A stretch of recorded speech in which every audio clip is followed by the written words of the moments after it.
ఒక దైవ సేవకుడిగా నా ఆశ, నా భారం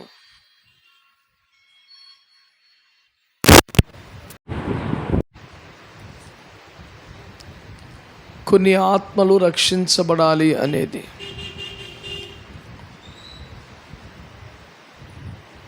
యేసుక్రీస్తు ప్రభువు లోకరక్షకుడు.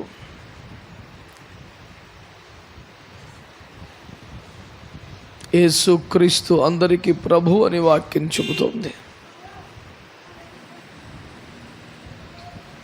పౌలు తిమోతికి రాసిన మొదటి లేఖలో పాపులను రక్షించుటకు క్రీస్తు యేసు లోకమునకు వచ్చాడని చెప్పాడు.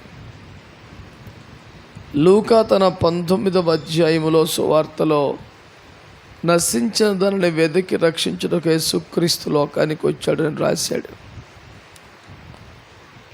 తీతు తన పత్రికలో, పౌలు తీతుకు రాసిన పత్రికలో మొదటి అధ్యాయములో యేసుక్రీస్తు మహాదేవుడు మన రక్షకుడు అని రాశాడు.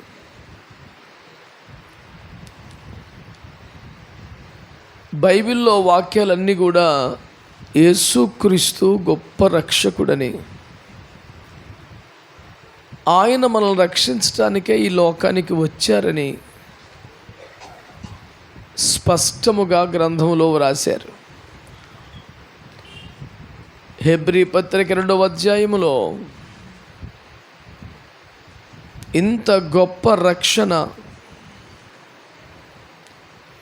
అంటూ, రక్షణ చాలా గంభీరమైనది, గొప్పదని ప్రభు మాట్లాడారు.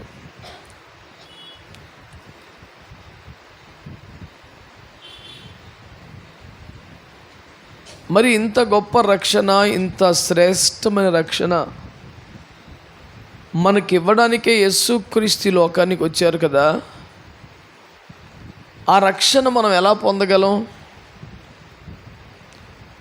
ఏం చేస్తే ఆ రక్షణ మనకు వస్తుంది అనే విషయాలను ఈ వాక్యంలో మనం నేర్చుకుంటాం.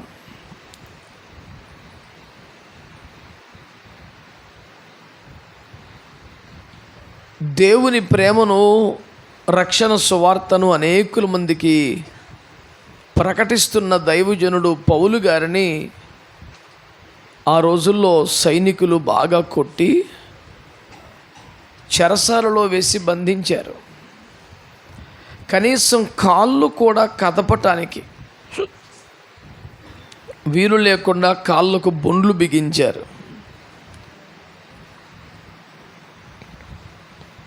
చేతులకు సంకెళ్ళు వేశారు. విపరీతముగా బెత్తాలతో కొట్టి రక్తసిక్తమయ్యేలా చేశారు. ఇంత భయంకరంగా వారిని కొట్టిన కారణం ఏంటంటే, వారు నరకం తప్పించుకొని స్వర్గం వెళ్ళాలి అంటే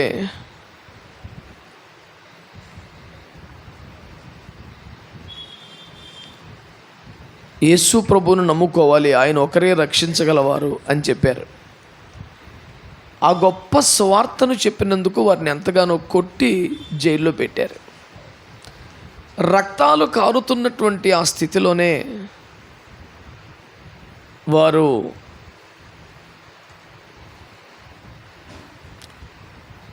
ఆ రాత్రి ఆ సంఖ్యలలో, ఆ గాయాలతో, రక్తాలతో దేవునికి స్తుతులు చెబుతూ, పాటలు పాడుతూ ప్రార్థన చేసుకుంటున్నారు. అర్ధరాత్రి వేళ భయంకరమైన భూకంపాన్ని దేవుడు రప్పించాడు. అది ఎంత అద్భుతమైనటువంటి కార్యం అంటే, ఆ మహాభీకరమైన భూకంపానికి చెరసాల పునాదులు అదిరిపోయినాయి అంట.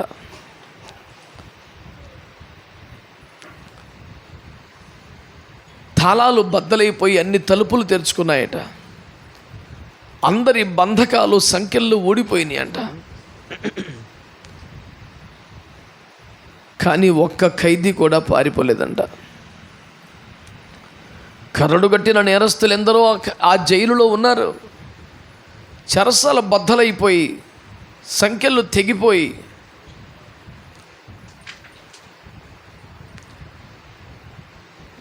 అందరి బంధకాలు వండిపోయి ఇంత బీభత్సమైన కార్యం జరిగితే అద్భుతం ఏంటంటే ఒక్కరికి కూడా చిన్న దెబ్బ తగలలేదు. ఎవరికి ఏ కీడు, ప్రమాదం, అపాయం సంభవించలేదు.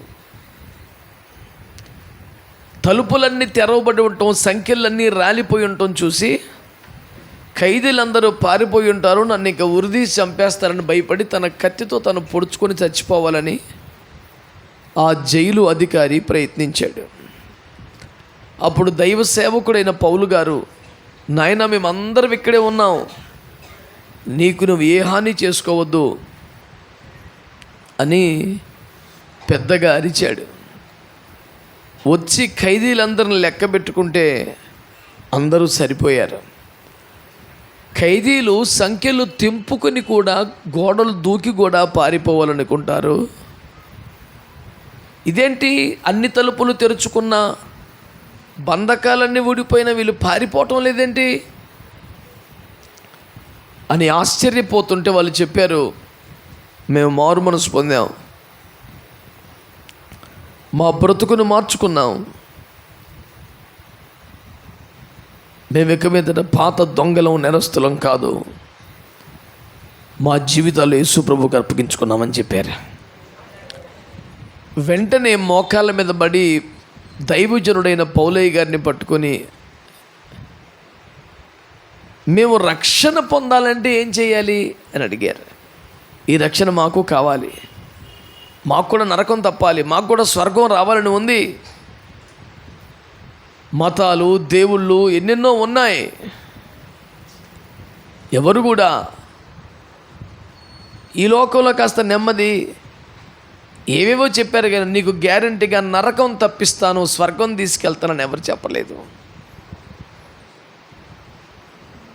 సుఖాలు, లాభాలు, మహిమలు ఇవెందుకు మాకు కూడా నరకం తప్పాలి, మాకు కూడా గొప్ప రక్షణ కావాలి అని వాళ్ళు పౌలయ్య గారిని అడిగారు. రక్షణ పొందుటకు మేము ఏం చేయాలి అని అడిగితే దానికి పౌలు గారు రక్షణ కావాలంటే ఇలా చేయాలి అని కొన్ని మాటలు చెప్పారు.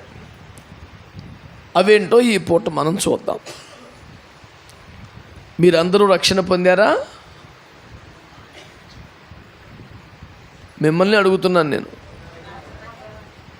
మరేంటి మౌనంగా ఉంటారు? అడిగింది మిమ్మల్నే కదా.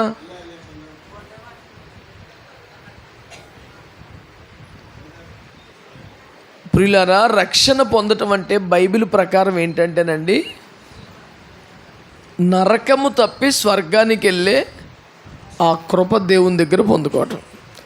అంటే ఎప్పుడు, ఎక్కడ, ఎందుకు, ఎలా మరణించినా, జీవితాన్ని చాలించినా మరుక్షణం నరకంలో పడకుండా, పాతాళానికి వెళ్ళకుండా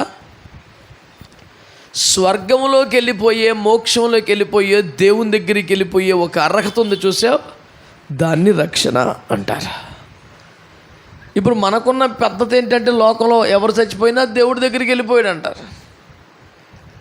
చనిపోయిన వాళ్ళందరూ దేవుని దగ్గరికి వెళ్ళిపోతే ఇక నరకంలో ఎవరున్నారు? మరి స్కూల్కి వెళ్ళిన వాళ్ళందరూ పాస్ అయిపోతారా? పాస్ అయిపోయిన వాళ్ళందరికీ ఉద్యోగాలు వచ్చేస్తాయా? చర్చికి వచ్చినంత మాత్రాన నరకం తప్పి స్వర్గానికి వెళ్ళిపోం కదా. ఆ స్వర్గానికి వెళ్ళే, మోక్షానికి వెళ్ళే, పరలోకానికి వెళ్ళే అర్హత, ఆ అవకాశం, దాని పేరే రక్షణ. ఈ లోకంలో బాధలు తీరిపోయినా, కష్టాలు తొలగిపోయినా, సమస్యలు తీరిపోయినా, ఏం జరిగినా దాన్ని రక్షణ అనరు. నరకం తప్పి స్వర్గానికి వెళ్ళే అవకాశం వస్తేనే దాన్ని. కనుక రక్షణ పొందావా అంటే అర్థం ఏంటి? నరకం తప్పి స్వర్గానికి వెళ్ళిపోయే ఆ యోగ్యతను, అర్హతను సంపాదించుకున్నావా లేదా అని అర్థం. కనుక నువ్వు ప్రభువుని నమ్మావా, చర్చికి వస్తున్నావా, చందాలు ఇస్తున్నావా, ఇవన్నీ కాదు.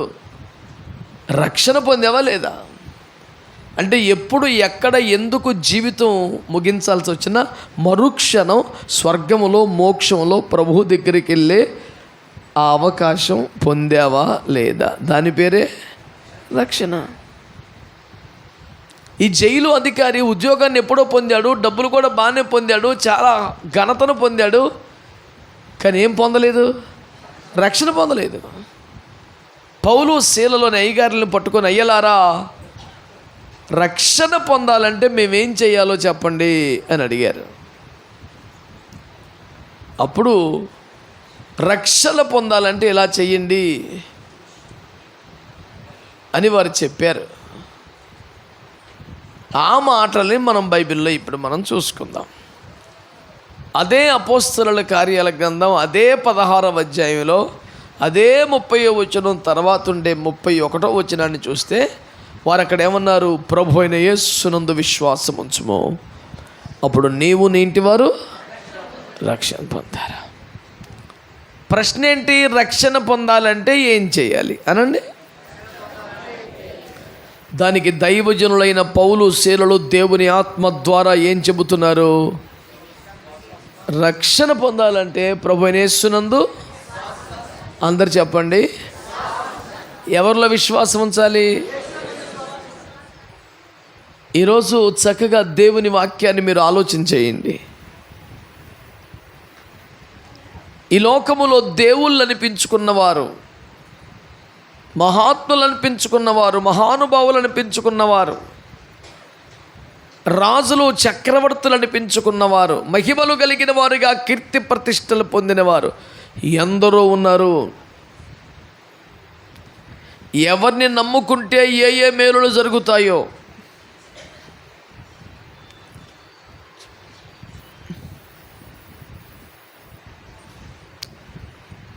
ఒక అధికార పార్టీలో ఉన్న ఎమ్మెల్యేనో ఎంపీనో నమ్ముకున్నాం అనుకో కొన్ని పనులు జరుగుతాయి. ఓ గొప్ప అధికారి నమ్ముకున్నాం అనుకో కొన్ని పనులు జరుగుతాయి. ఓ డబ్బున్న ఆసామిని నమ్ముకున్నాం అనుకో కొన్ని మేలులు కలుగుతాయి. కానీ ప్రభు యేసు క్రీస్తును నమ్ముకుంటే మాత్రం రక్షణ కలుగుద్దని వాక్యాలు ఉన్నాయి. దేవునికి స్తోత్రం కలుగునగా. అంటే నీ జన్మ కర్మ పాపములు నిన్ను క్షమించి, పాపములకు శిక్ష అయిన మరణమును తొలగించి, అగ్ని గంధకములతో మండు గుండములో పడకుండా నిన్ను ఆపి, నిన్ను మోక్షములో, స్వర్గములో, పరలోకములో తండ్రి దగ్గర ఎప్పుడు చావు లేని, రోగము రాని, చీకటి పడని, మరణముండని, మహిమ కలిగినటువంటి ఆ గొప్ప స్వర్గ ప్రాప్తిని నీ ఆత్మకు కలిగిస్తారు. దాని పేరు రక్షణ. అది ఏ కులాన్ని నమ్ముకున్నా, ఏ మతాన్ని నమ్ముకున్నా, ఏ రాజకీయ నాయకుని నమ్ముకున్నా, ఏ మహాత్ముని నమ్ముకున్నా, ఏ మహిమలు చూపించేవని నమ్ముకున్నా మనకి ఆ రక్షణ కలగదు. ప్రభు అయిన యేసు క్రీస్తును నమ్మితేనే ఆ రక్షణ కలుగుద్ది. చాలామంది యేసు ప్రభువుని నమ్ముకున్న బిడ్డలు కూడా, క్రైస్తవులు కూడా, విశ్వాసులు కూడా, పాస్టర్లు కూడా, వారి నమ్మకం కొన్ని క్రియల మీద ఉంది, వారి నమ్మకం కొన్ని వస్తువుల మీద ఉంది, వారి నమ్మకం కొన్ని స్థలాల మీద ఉంది. అలా అయితే బైబిల్లో చెప్పిన రక్షణ, అగ్ని గంధకములతో మండే గుండమును తప్పించి స్వర్గములో దేవుని వద్ద దేవుని వలె దేవునితో ఉండిపోయే ఆ గొప్ప రక్షణ అలా రాదు. కొంతమంది ఏమి నమ్ముకుంటున్నారు, యెరూషలేము వెళ్ళి బాప్తిసం పొందితే రక్షణ వస్తుందని నమ్ముతున్నారు. కొంతమంది ఫలాని చోట మట్టి తింటే అని, కొంతమంది ఫలాని చోటకెళ్ళి ప్రార్థన చేయించుకుంటే, ఫలాని కొబ్బరి నూనె రాసుకుంటే, ఫలాని ఖర్చీఫ్ కొనుక్కుంటే, ఆయన ప్రార్థించేవారు అట్టిపళ్ళు ఇస్తారంట ఇది తింటే. ఇలా నమ్మకం ఒక్కొక్కరికి ఒక్కొక్క దాని మీద ఉంది. క్రైస్తవులలో కూడా ఇలాంటి వాళ్ళు ఎవ్వరికీ రక్షణ కలగదండి. కలిగితే చిన్న చిన్న మేలులు ఏమైనా కలుగుతాయేమో ఒకవేళ. ప్రభు అయిన యేసునందు విశ్వాసం ఉంచితేనే రక్షణ. ఆమేన్. నీ విశ్వాసం పదార్థాల మీద, వస్తువుల మీద, మనుషుల పద్ధతుల మీద, ఆయా వస్తువుల మీద ఉంటే రక్షణ రాదు. నీ విశ్వాసం ఎవరి మీద ఉండాలి? యేసు ప్రభు మీద ఉండాలి. ఎందుకని యేసు ప్రభు మీద విశ్వాసం ఉండాలి? 1, యేసు ప్రభు దేవుడు సృష్టికర్త. 2, యేసు ప్రభు పరిశుద్ధుడు. 3, యేసు ప్రభు నన్ను ప్రేమించి నా కొరకు భూమి మీదకి వచ్చాడు. 4, నా పాపాలన్నీ తన మీద వేసుకొని సిలువలో రక్తం కార్చి ప్రాణం పెట్టాడు. ఆయన అందరిలాగా చచ్చిపోయి మట్టిలో కలిసిపోలేదు. తను ముందే చెప్పినట్టుగా చావునే చంపి 3వ రోజున మళ్ళీ సజీవుడిగా తిరిగి లేచాడు. ఇప్పటికీ బ్రతికే ఉన్నాడు. ఆయన పరలోకానికి వెళ్ళాడు, తన ఆత్మను పంపాడు. అక్కడ మన కోసం నివాసాలు సిద్ధం చేస్తున్నాడు. రేపో మాపో మళ్ళీ వస్తాడు. ఆయన నామం అన్ని నామముల కన్నా గొప్ప నామం. ఆయన రక్తం పరిశుద్ధమైంది. ఆయన రక్తంతో కొన్నాడు. ఆయన రక్తంలో మనకు పాపక్షమాపణ ఉంది. గాయాల్లో స్వస్థత ఉంది. ఆయన చనిపోయి తిరిగి లేచినట్టే రేపొద్దున మనల్ని కూడా లేపుతాడు. ఆయన పరలోకానికి వెళ్ళినట్టే మనల్ని కూడా తీసుకెళ్తాడు. ఇవన్నీ నీకు నమ్మకం ఉండాలా? ఇలా ప్రభువు నీ కొరకు సిలువ మీద చేసిన త్యాగాన్ని నమ్మితే నీకేమొస్తుంది? చెప్పాలి, రక్షణ వస్తుంది. కనుక ఆయా వస్తువుల్ని నమ్ముకుంటే, ఆయా వ్యక్తులు నమ్ముకుంటే, ఆయా పద్ధతుల్ని ఆచారాలను పాటిస్తే, కొబ్బరిని అక్కడ కొనుక్కుంటే, ఖర్చు ఇక్కడ కొనుక్కుంటే, ఇలాంటి పిచ్చి పిచ్చి పనులు చేస్తే రక్షణ ఏమి రాదండి. దేవుని వాక్యములో తేటగా వ్రాయబడిన మాట, ప్రభువు అయిన యేసునందు విశ్వాసం ఉంచితేనే రక్షణ. రక్షణ అంటే ఏం చెప్పానండి? నరకం తప్పించి, అగ్ని గంధకములతో మండే నరకాన్ని నుండి తప్పించి, దేవుడు ఉండే స్వర్గంలో దేవుని దగ్గర దేవునిలాగే ఎప్పటికీ రోగాలు రాకుండా, జబ్బులు రాకుండా, ఆకలి బాధలు లేకుండా ఎన్నటెన్నటికీ అలాగే ఉండిపోయగలిగే ఓ స్థితి ఉందే, దాన్ని రక్షణ అంటారు.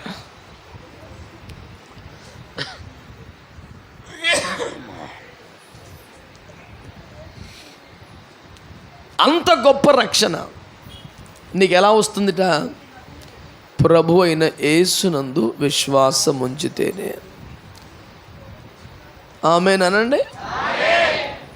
ఆ గొప్ప రక్షణ మనకు ఎలా వస్తుందండి? డబ్బులు ఇస్తే వస్తుందా? రక్షణ కొనుక్కోగలమా?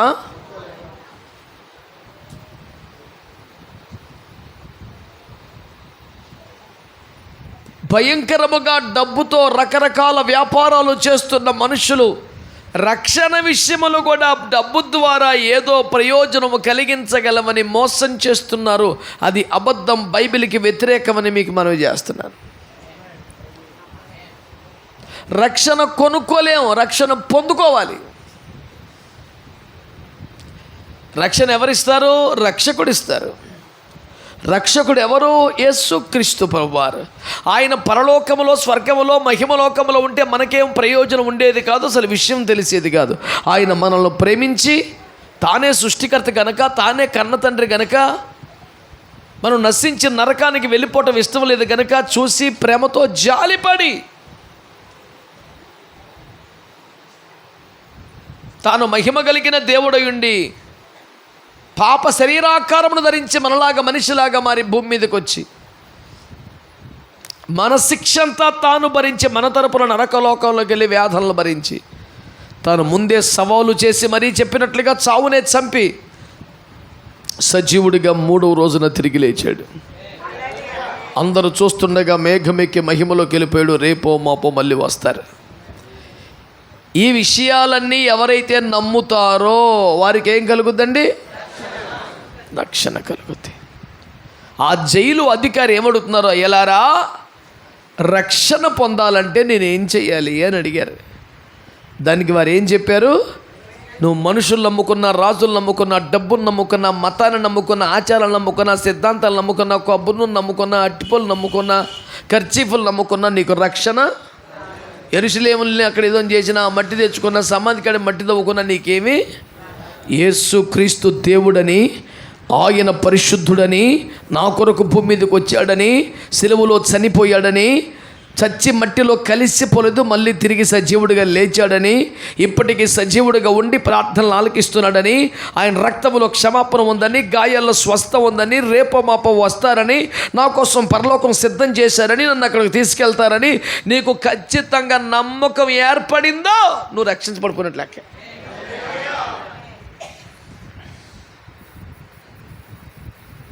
ప్రభు అయిన యేసుక్రీస్తులో విశ్వాసం ఉంచితేనే రక్షణ.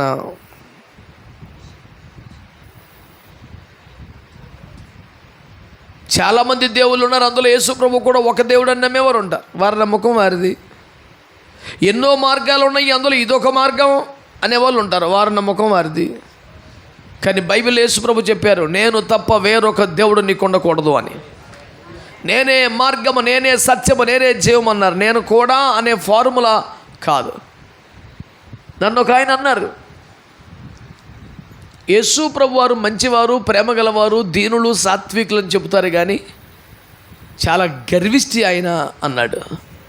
అయ్య బాబోయ్, అంత మాట అనేసారేంటండి యేసు ప్రభుని అని అంటే, మరి నేనే దేవుణ్ణి, నేనే అంటే అంత గర్వం ఏంటయా?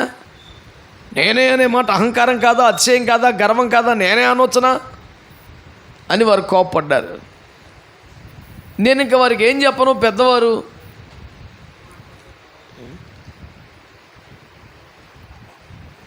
నేను అలా మాట్లాడకుండా ఊరుకున్న రకం కూడా కాదు. నువ్వు ఊరుకుంటావేమో కానీ నేను వారిని నా బండెక్కించుకొని చిన్న పని ఉంది అక్కడ దాకా వెళ్దాం వస్తారంటే సర్లే పదాన్ని ఎక్కారు. మా గ్రామ సర్పంచ్ గారి దగ్గర తీసుకెళ్ళి నేను, అయ్యా ఇక్కడ సర్పంచ్ గారు ఎవరు అన్నాను. నేనే అన్నాను అన్నాడు ఆయన. నేను అన్నాను, అయితే అయ్యింది కానండి, అలాగ నేనే అనకండి, మీకు చాలా గర్వం పొగరు అని కోప్పడతారు అన్నాను. ఆయనకి ముందు కోపం వచ్చి ఆడేవాడు నన్ను కోప్పడతా, కానీ సీరియస్ మీదకి వచ్చేస్తున్నాడు. బాబా అలా కదండి బాబా, ఆయన చాలా కోపం, మీకు పొగరంట, గర్వం అంటే అతిశయమంట, సర్పంచ్ అయితే ఇవ్వలే, నేనే సర్పంచ్ అంటే మాత్రం పొగరబోతున్న లక్షణం అది. పొగరబోతే అంటే నేను సర్పంచ్, నేనే ఇంకెవడున్నాడు అని ఆయన కలబడిపోతున్నాడు. ఈ పెద్ద మనిషి, ఇంటికి తీసుకొచ్చావు నన్ను అన్నాడు. అంటే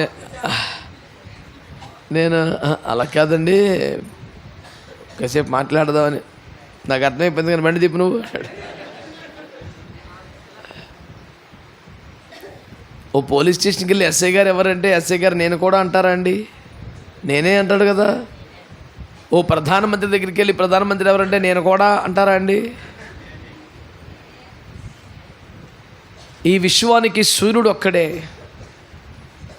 ఈ ప్రపంచానికి దేవుడు ఒక్కడే,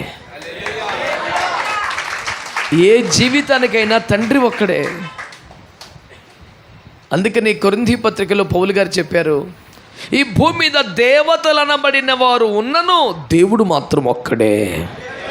ఆయన సృష్టికంతా, ఆయన సృష్టించాడు గనక, పుట్టించాడు గనక తండ్రి. మనం పుట్టాం గనక సంతానం. మనంతట మనమే ఉనికిలోకి రాలేదు కదా, స్వయంభవులం కాదు కదా. స్వయంభవుడు, ఆది సంభూతుడు దేవుడు. మనం ఆయన వల్ల సృష్టించబడ్డవారు, ఆయన సంతానం. కనుక ఆయన కూడా దేవుడని ఎలా అంటాం?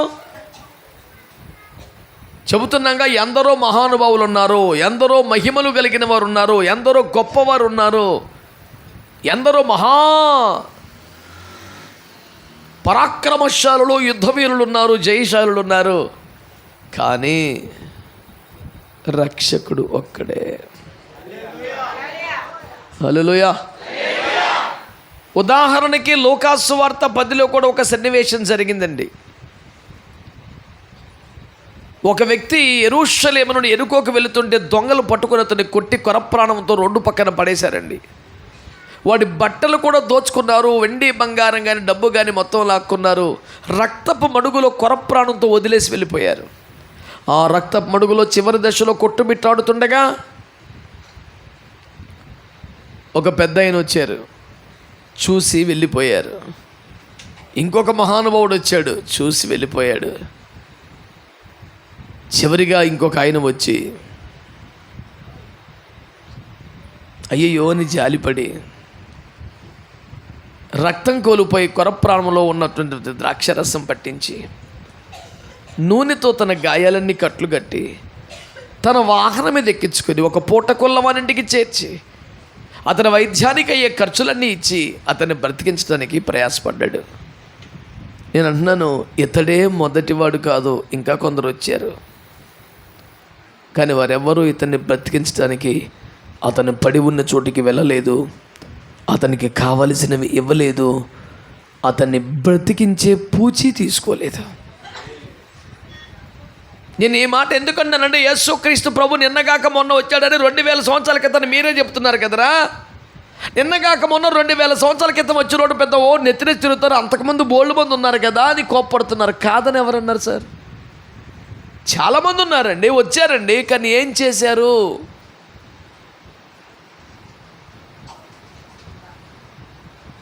అబ్రహం లింకన్ అమెరికాలో నల్ల జాతి వారి కోసం ప్రయాసపడ్డారు. నెల్సన్ మండేలా దక్షిణాఫ్రికా కోసం ప్రయాసపడ్డారు. గాంధీ మహాత్ములు మన దేశాన్ని బ్రిటిష్ వారి చేతుల్లో స్వతంత్ర రాజ్యంగా మార్చడానికి ప్రయాసపడ్డారు. కానీ మనిషిని పాపాలను విడిపించి నరకం తప్పించి స్వర్గం చేర్చడానికి సిలువలో ప్రయాసపడింది, ప్రాణం పెట్టింది, చావుని చంపింది, తిరిగి లేచింది యేసుక్రీస్తు ప్రభు ఒక్కరే. వీళ్ళందరూ ఏం గొప్పలు కాదు, మంచోళ్ళు కాదని మనం అంటున్నామా? ఎవరి స్థాయిలో వారు దేశానికి, జనాలకి ఉపయోగపడ్డారు, మహానుభావులు కాదని ఎవరన్నారు?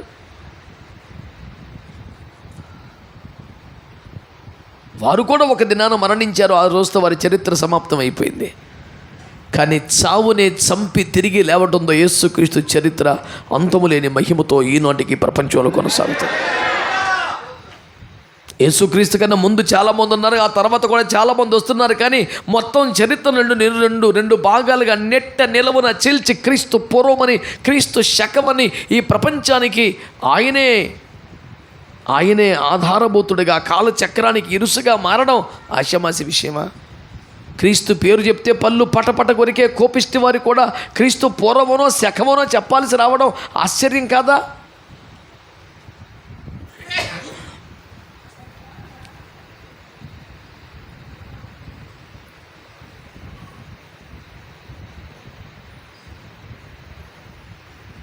ఎందరో మహానుభావులు ఉన్నారు, వారి జీవితాలు మరణంతో ముగించబడ్డాయి.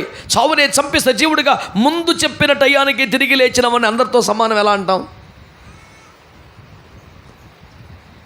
స్టీల్ ప్లాంట్లో సెక్టర్ 5 మార్కెట్లో ఒక పెద్ద ఆయన నాతో కలిసి, ఏమన్నా పాస్టర్ గారు ఓ మాట అంటే నేను ఫీల్ అవ్వ కదా అన్నాడు. పర్లేదు సార్ అనండి, బోల్డ్ మంది రోజు అంటున్నారు మమ్మల్ని, మీరు అడిగి మరిగి అన్నారు మహానుభావులు, అనేంటి సార్ ఇంకెందుకు కడుపులో అని చెప్పన్నాను.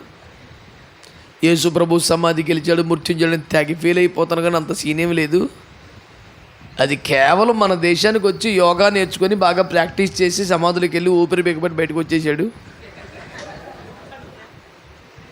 దానికో మృత్యుంజయుడు, పునరుద్ధనుడు, ఏకైక దేవుడు తెగ ఫీల్ అయిపోతున్నాడు, అంత సీన్ ఏమి లేదు. అసలు ఆ విద్య నేర్పింది కూడా మన ఇండియాకి వచ్చి ఇక్కడ నేర్చుకున్నది అన్నాడు. మరి నేనన్నా నేర్పింది ఎవరు సార్ అన్నాను. ఉన్నారు పెద్ద పెద్ద గురువులు ఉన్నారు, మరి వాళ్ళు ఎందుకు చేయలేదు సార్ అన్నాను. పోనీ ఐడియా రాలేదు, 2000 సంవత్సరాలు ఇప్పటికైనా చెయ్యి, ఇప్పటికైనా చేయండి. సమాధి యోగా పేరు మీద సజీవ సమాధి అవుతున్నారు. అంటే వాళ్ళందరూ మంచి ఆరోగ్యవంతులు, అడ్డగోళ్ళగా మనలాగా అన్ని జీవరాశులు మింగేసిన వాళ్ళు కాదు. పద్ధతైన ఆహారం తీసుకొని క్రమంగా తిని శ్వాస మీద ధ్యాస పెట్టి నియంత్రణ కలిగి ధ్యానము చేసి ఊపిరి మీద, శ్వాస మీద పట్టు సాధించి ఊపిరి బిగబట్టగలిగిన విద్యలో ఆరుతేరి సజీవంగా సమాధి స్థితిలోకి వెళ్ళి కొన్ని గంటలు ఉండి వస్తున్నారు. అది మామూలు విషయం కాదు, చాలా గ్రేట్ అది కూడా. కానీ వాళ్ళందరూ సజీవంగా సమాధిలోకి వెళ్ళిన వాళ్ళే. కానీ యేసు ప్రభుని ప్రతి అవయవాన్ని గాయపరిచారు, ప్రతి అవయవాన్ని గాయపరిచారు. ఆయన శరీరంలో గాయపడని అవయవమే లేదు ఇంకా, తెలుసా? వెనకాల వీపును చూస్తే నాగటితో పొలాన్ని దున్నితే చాలా గీతలు ఎట్లా ఉంటాయి అట్లా చీలిపోయిందంట వీపు. ప్రతి కొరడ 3 తాళ్ళుగా చీలిపోయి చివల చేపలు పట్టే గేలు నుండి కొక్కేలు ఉంటాయి, కొరడాకి లాగిపెట్టి కొడితే అవి దిగుతాయి. పట్టుకొని ఒక్క కర్రతో మన వెనకాల లాగితే అది అలాగ శరీరాన్ని పర్రును చీల్చుకొచ్చేస్తుంది. అలా వీపు దున్నబడిపోయింది. లాగిపెట్టి ముఖం మీద కొట్టి గడ్డాన్ని పట్టుకొని లాగితే ఎంత ఘోరం ఉండదు. గడ్డాన్ని పట్టుకొని లాగితే ముఖ చర్మంతా పర్రున పేపర్ చిన్నట్టు చిరిపోయి వచ్చేసింది. 2 అంగుళాలు పొడుగుండే తీగ మేకలు లాంటి ముళ్ళకంపని కిరీటంగా చుట్టి నెత్తి మీద పెట్టి కరతో లాగిపెట్టి కొడితే కరతల్లోకి దిగిపోయింది. ఎండ పెరుగుతున్న కొద్దీ ఆ పచ్చి కొమ్మ దగ్గరికి ఇలా టైట్ అవుతుంది కదా, తల చెత్త అయిపోతుంది. చేతుల కాళ్ళలో మేకలు కొట్టారు, పక్కలో బల్లెంతో పొడిచారు. గుండెలో మిగిలిపోయిన ఆఖరి చుక్క కూడా బయటకు వచ్చేస్తే ఇక నీరు రావటం మొదలైంది. అలాగ శరీరంలో రక్తము లేదు, ఇక నీరు కూడా బయటకు వచ్చి వట్టి కట్టే ఉతికిన బట్టను పిండి దులిపితే ఎట్లా ఉంటుందో అట్లా దారపోగలకు మారాక రక్తము చుక్క ఇలా లేని నీరు కూడా ఒంట్లో మిగలని ఒట్టి కట్టెను తుక్కు ముక్కలైపోయిన దేహాన్ని తీసుకొచ్చి సమాధిలో పెడితే తను ముందే చెప్పినట్టు 3 రోజున దర్జాగా బయటకు వచ్చాడు. పెద్ద విశేషం కాదన్నప్పుడు ఎవరన్నా అలా రమ్మనండి. పోనీ నేను అన్నాను 3 రోజులు కాదు సార్, 30 సంవత్సరాలకు వచ్చిన నేను అంటే దండం పెట్టేస్తానన్నాను. పోనీ స్పీడ్గా రావద్దు, 3 రోజులు కాదు 30 ఏళ్ళకి రమ్మను.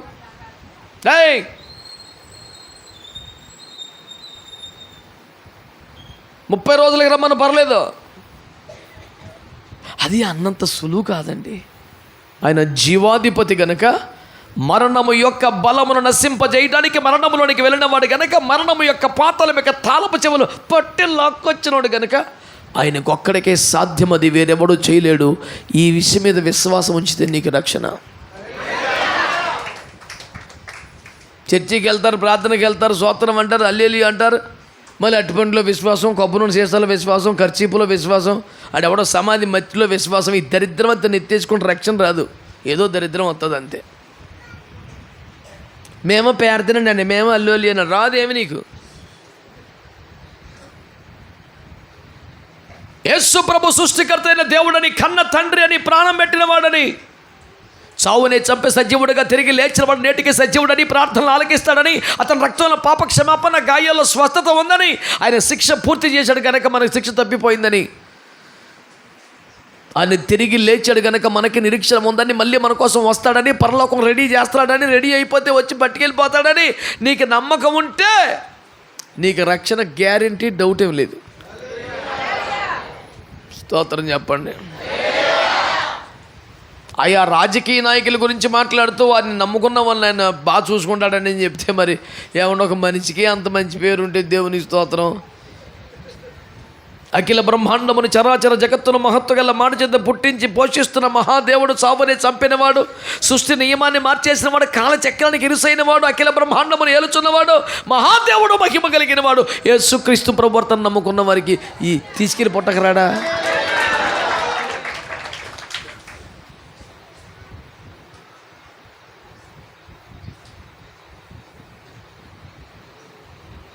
మతం అనేది ఒక మత్తు మందిరా. You people are blind believe. Knowledge లేదురా మీకు, మూర్ఖులరా అంటాడు. కరెక్టే. అంత గుడ్డి నమ్మకం ఉండకూడదు. గుడ్డి నమ్మకం ఉండకూడదు అంటే ఇప్పుడు బస్సు ఎక్కుతున్నావు హైదరాబాద్కి, తొక్కిపట్టి సీట్ వెనక్కి పెట్టేసి కాలు తెల్లి పెట్టేసి పడుకుంటున్నావు. ఏ గ్యారెంటీ ఏంటి? ఫోన్ చేసేస్తావు అవతలడికి, బండి ఎక్కేసాను, కదిలిపోయింది బండి, వచ్చేది 5 సెంటర్కి వచ్చాయి. ఇప్పుడు ఆ డ్రైవర్ గారు కూడా నీలాంటి మనిషే కదా, ఆయన నిద్ర రావచ్చుగా, ఆ నీరసం రావచ్చుగా, ఇటు ఒకటి తిప్పేయచ్చుగా. దేవునికి స్తోత్రం. చిన్న కునుకొట్టొస్తే దేవునికి స్తోత్రమే కదా. బండి ఎక్కామని ఎలా తోలుతాడో ఎవడో తెలుసు, చూడాలి అంటావా? నీలాంటి ఒక మనిషి తాను అలసిపోవచ్చు, కష్టాలు ఉండొచ్చు, బాధ ఉండొచ్చు, తలరూపు రావచ్చు, కునుకుపాట్లు రావచ్చు, అయినా సరే ఎక్కేసాం, 5 సెంటర్కి వచ్చాయి, రెడీగా ఉండో. ఈ డ్రైవరే నిన్ను గమ్యానికి చేర్చగలడన్న నమ్మకం అంతుంటే కునుకడు, నిద్రపోడు మహాదేవుడు. ఆమెన్, హల్లెలూయా.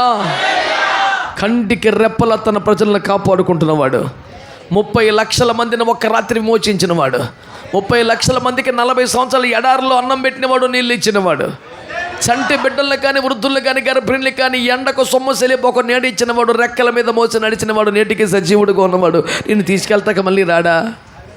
ఓరు బాబాయ్, రోడ్డు మీద ఇన్ని బళ్ళు లక్షల కొద్ది తిరిగేస్తుంది, అంట్లో తప్పించుకొని క్షేమంగా తీసుకెళ్ళే టాలెంట్ డ్రైవర్గా ఉంటే నిన్ను తప్పించుకొని తీసుకెళ్తా కేసీరూపు కెపాసిటీ ఉండదా? మరి ఆ పాట నమ్మకం ఆడపోతే ఇంకెందుకు సపర్లు కూడా ఎత్తనం వచ్చి.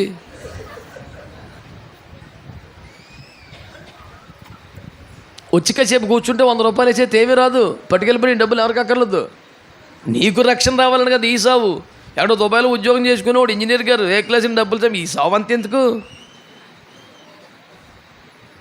పోగేసుకుంటే ఎక్కడికన్నా అక్కడే ఎక్కువ ఉంది. మరి ఈ అమాయకంగా వచ్చేయలేదు.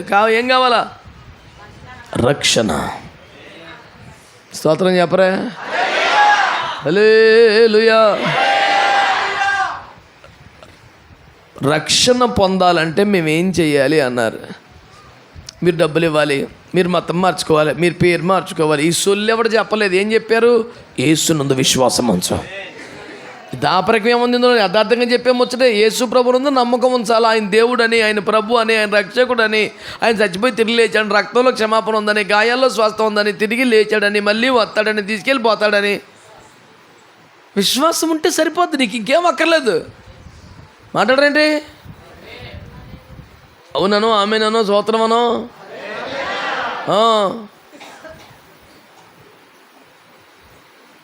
మూడు రోజుల మట్టు అలసిపోయినట్టున్నారు భక్తులు. అలసిపోయారా? అలసిపోయారేమో. దేవునికి స్తోత్రం. పెద్ద మనిషిమైనా బాగానే చురుగ్గా జవాబు చెప్తున్నావు. దేవునికి స్తోత్రం. హల్లెలూయా.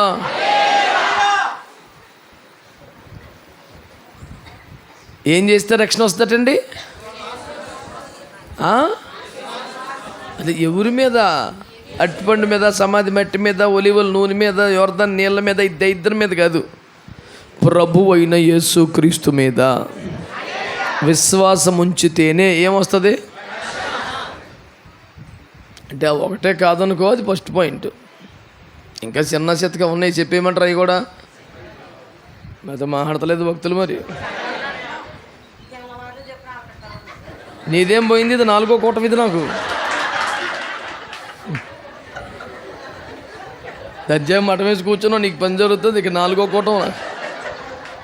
ఇప్పుడు ఇది అయ్యాక ఇంకో 120 కిలోమీటర్లు ట్రావెల్ చేయాలా. నిన్న పొద్దున 4ంటికో 6ంటికో రోడ్డు ఎక్కాం. ఇంక ఇప్పుడు వచ్చి పాస్టర్ గారి ఇంటికి వెళ్ళి కాస్త స్నానం చేసి బట్టలు మర్చుకొని వద్దాం. పొద్దున్న 6ంటికి రోడ్డు ఎక్కిన అవతారం ఇది. కొంచెం ఫ్రెష్ అవుదామని సిద్ధపడి ఆశపడి వచ్చాను. అక్కడ చూస్తేను అదేదో 2 కొండలు దాటం 3వ కొండ ఎక్కాలన్నాడు. సర్లే, దాని బదులు ఈ 4వ కొండ ఎక్కుదాం. ఇది ఎలాగో తప్పదు కదా. దండం పెడతాను.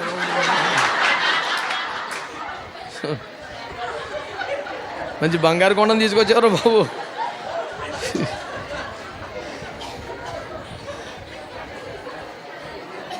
మొత్తం ఎక్కేసావా? బైబిల్లో 40 కొండలు ఉన్నాయంట.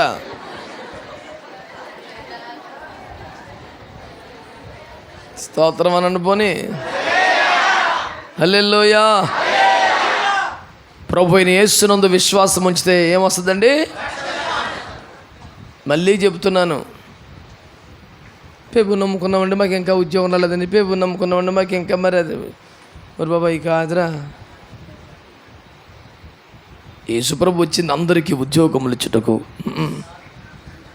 అందరికీ ఆరోగ్యములు ఇచ్చుటకు వచ్చాడా? ఆయన వచ్చింది రక్షణ ఇవ్వడానికి. అసలు వచ్చిన పని అది కదా. అసలు పని మానేసి కొసలట్టుకు ఎడతారేంటి? అసలు పని అది కదా.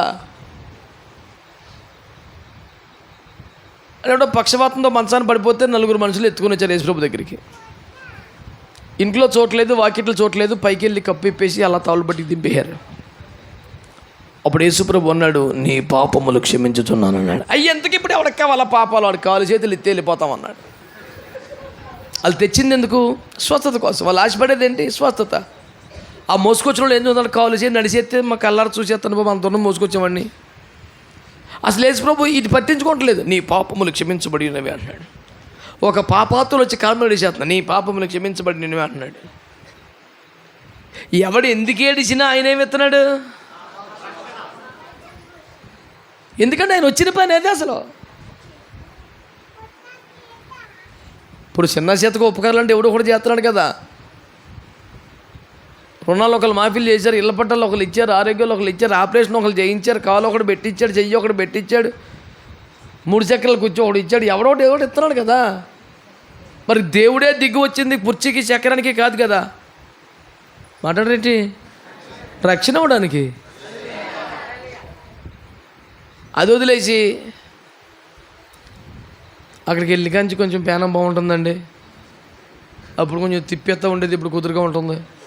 ఇప్పుడు చేయట్రా ఎందుకు వచ్చాడు యేసు ప్రభు?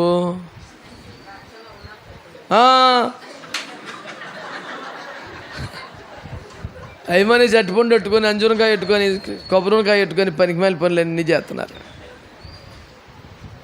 ప్రభు అయిన యేసునందు విశ్వాసం. అప్పుడు నీవు నీ ఇంటి వారు చెప్పరే ₹1 మాట అది నేను మింగెత్తే కాదు, స్పష్టంగా చెప్పండి.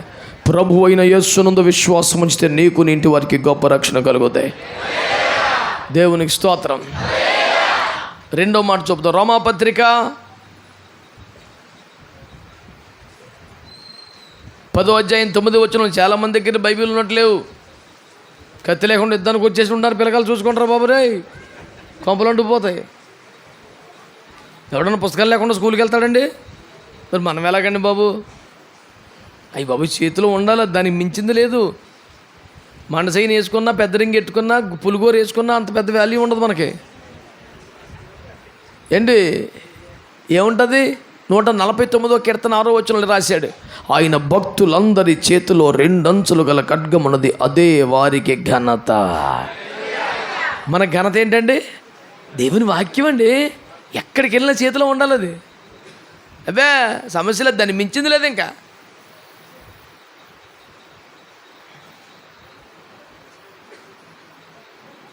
ఎక్కడికి వెళ్ళినా ఉండాలండి. ఇక్కడికి వచ్చినా రాకపోతే ఎలాగ మరి? ఈసారికి పోతే పోయిన దగ్గర ఇంకోసారి అలా చేయబోకండి. ఇంకా మాట్లాడరా? రోమాపత్రిక 10:9 చదవండి.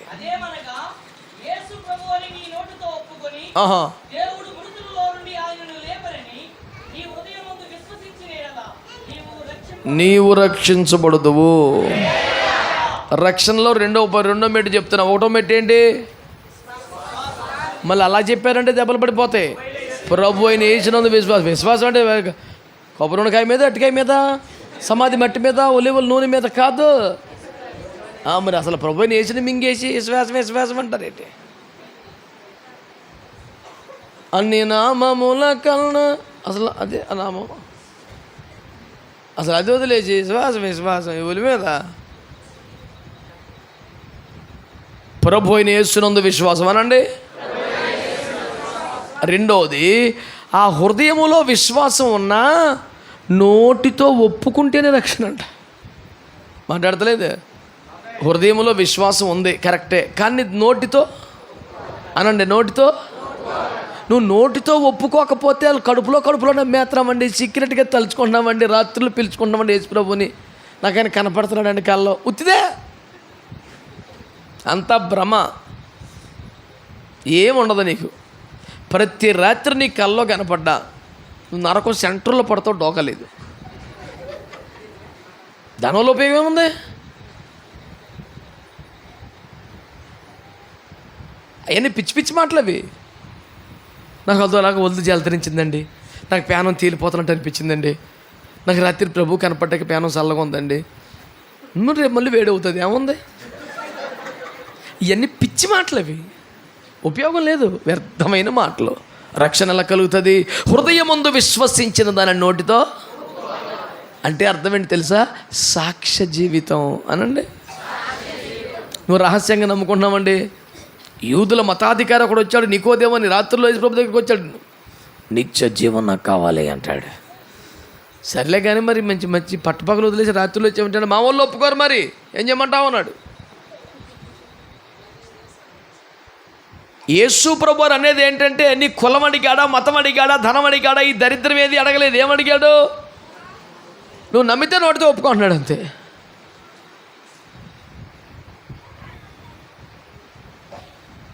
భక్తులందరికీ మనం ఇంక లోపల చూడలేదండి, ఎక్కడోళ్ళు అక్కడే.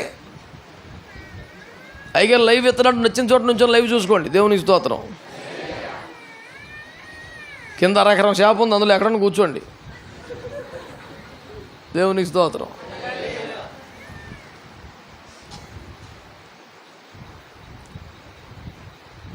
యేసు ప్రభు దేవుడని విశ్వసించి హృదయంలో నోటితో ఒప్పుకోవాలి. సైలెంట్గా ఉంటే అవ్వదు.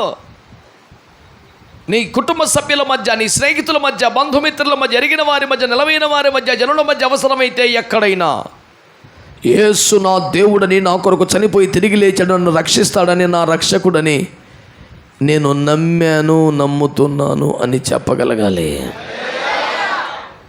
ఏమైనా ఆశపడ్డాడు మన దగ్గర యేసు ప్రభు వారు? ఒప్పుకోమంటున్నాడు. ఉదాహరణకి 12 సంవత్సరాలకు రక్తస్రావంతో బాధపడుతున్న ఒక స్త్రీ జనములోంచి వెనక వెళ్ళి యేసు ప్రభు వారి వస్త్రపు చెంగును తాకింది. వెంటనే అద్భుతంగా ఎంత గొప్ప దేవుడివయ్యా, నాకు పునర్జన్మ ప్రసాదించావు, మళ్ళీ కొత్త జీవితం ఇచ్చావని కృతజ్ఞతగా ఇంటికి వెళ్ళిపోతుంది. నన్ను ముట్టుకున్నది ఎవరు అన్నాడు. అయ్య బాబోయ్, టెన్షన్ పడిపోతుండగానే పేతురు అంటారు, ఊరికే ప్రభు మరి అని ప్రతి వేల మంది మీద పడిపోతుంది, మళ్ళీ ముట్టుకుంది ఎవరంటావేంటి? జనం అమ్మయ్య బతిపోయిన హల్లెలూయా అని పిల్లలు వెళ్ళిపోతుంది గబగబా. ఎవడో కూడా మీద పట్టం కాదు, వేల మంది చేతులు వేయటం కాదు, నాలో నుంచి ప్రభావం బయటికి వచ్చునంతగా ఎవరు అవిశ్వాసులను నన్ను తాకారు. ఎవరాలో అన్నాడు. అయ్య బాయ్ దొరికిపోయింది నాయనో, నా పర్మిషన్ లేకుండా ఎందుకు తాకేవంటాడా? నన్ను తాకటాక నీకు అర్హత ఏముంది అంటాడా? నిన్ను ఎవడ తాకమన్నాడు అంటాడా?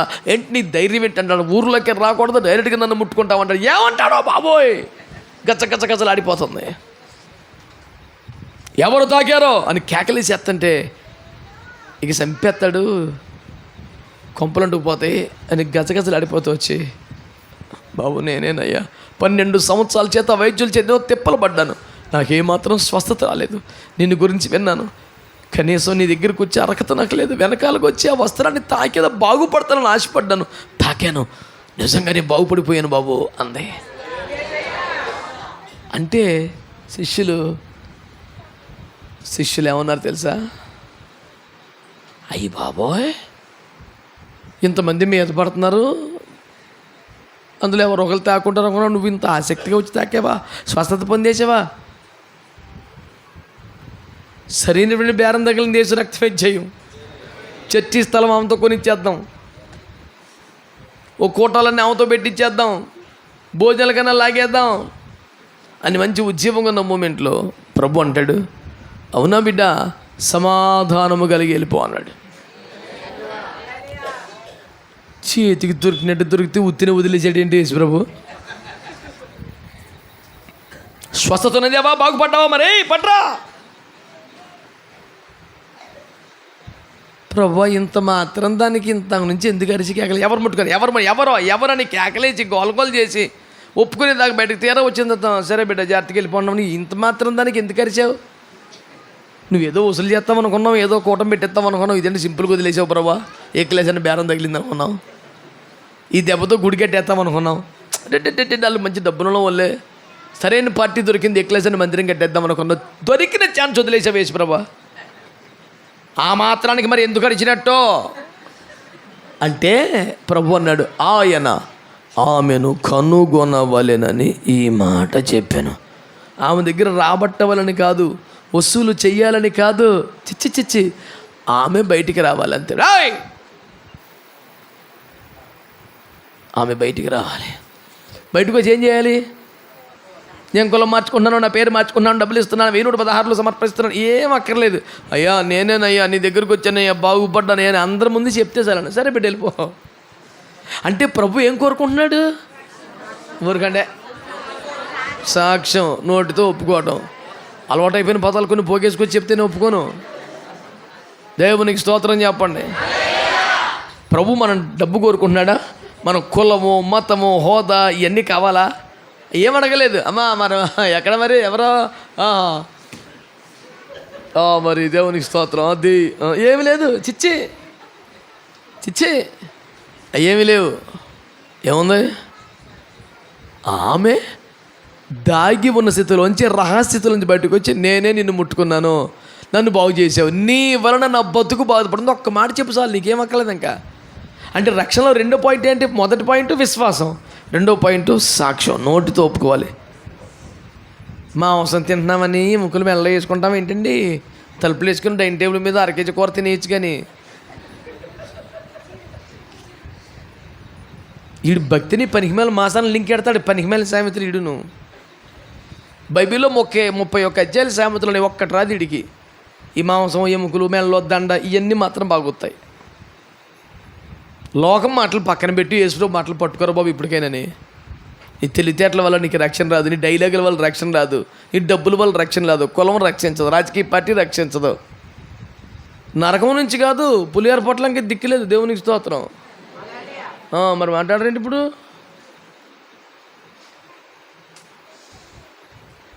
ఎవడు రక్షించగలడు?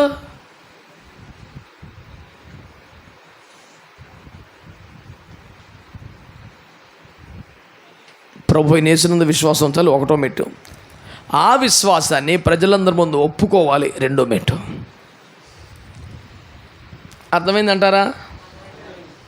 రక్షణ పొందేసాను, పొలమని చేతులు వేసారు. ఇప్పుడు 7 మెట్లు చెప్తాను, 2 అయినాయి, ఇంకా 5 ఉన్నాయి. అప్పుడు తొందరగా వెళ్ళిపోదాం అనుకున్నారేంటి? అలాంటిదేం ఉండదు, కోటం ఉంది ఇంకా. దేవుని స్తోత్రం, హల్లెలూయా.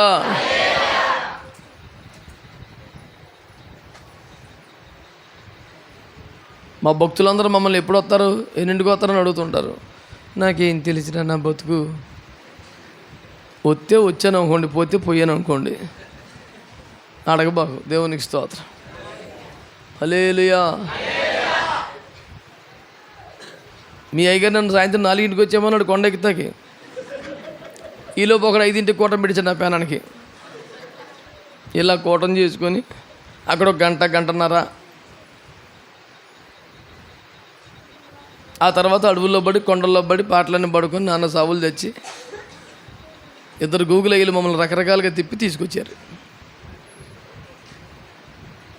బోల్డ్ సాక్ష్యం ఉంది చెప్పుకోవడానికి. 1వ మెట్టు ఏంటండి? ప్రభు అయిన యేసునందు విశ్వాసం. ఇంకా అట్టుపండు, కొబ్బరికాయ విశ్వాసాలు పోలేదు. చిచ్చి చెప్పండి, 1వ మెట్టు ఏంటండి? అది 2, ఆ విశ్వాసాన్ని నోటితో ఒప్పుకోవాలి, సాక్షి జీవితం ఉండాలి. ఆమేన్, ఆమేన్. 3వది 2 కొరింథీ పత్రిక 7:10.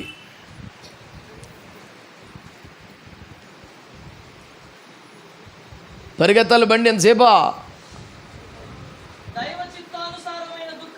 అది చాలు అయ్యా. 3వ మెట్టు ఏంటండి? దైవ చిత్తానుసారమైన దుఃఖం అనండి. అంటే ఒక పాపాల కొరకైనా పశ్చాత్తాపం రావాలి. మొదటిది యేసు ప్రభు దేవుడని విశ్వాసం ఉండాలి. 2వది నేను ఆయన నమ్మాను, ఇక ఆయన రూట్లోనే వెళ్తాను, ఇక ఆయన వదిలిపెట్టను, నాకు కులం, మతం, రాజకీయం ముఖ్యంగా, దేశ ప్రభు ముఖ్యం అని నోటితో ఒప్పుకోవాలి.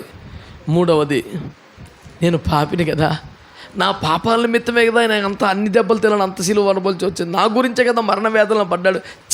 నేను ఇలా ఎందుకు ప్రవర్తించాను?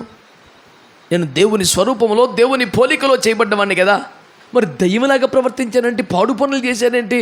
చూడకుండా వాటిని చూసి, పలకకుండా మాటలు పలికి, తినకుండా పదార్థాలు తిని, చిచ్చి నా దేవుడు ఇంతగా మరణించడానికి, సిలువలో నరకబట్టడానికి కారణకుడు అయ్యానే, నేను ఇలా చేసుండకపోతే ఆయనకి ఈ గతి పట్టుండేది కాదే అని మన పాపముల విషయమై మనకు ఒక పశ్చాత్తాపం, ఒక లోతైన దుఃఖం కలగాలి. ఇప్పుడు తప్పు ఒప్పుకున్నాడు ఎలా ఒప్పుకోవాలి? నా చేశాం, మరి కొన్ని పొరపాట్లు జరిగాయి, నువ్వు పూజ ఏంట్రా? పశ్చాత్తాపం అంటే ఒక దుఃఖం కలగాలి.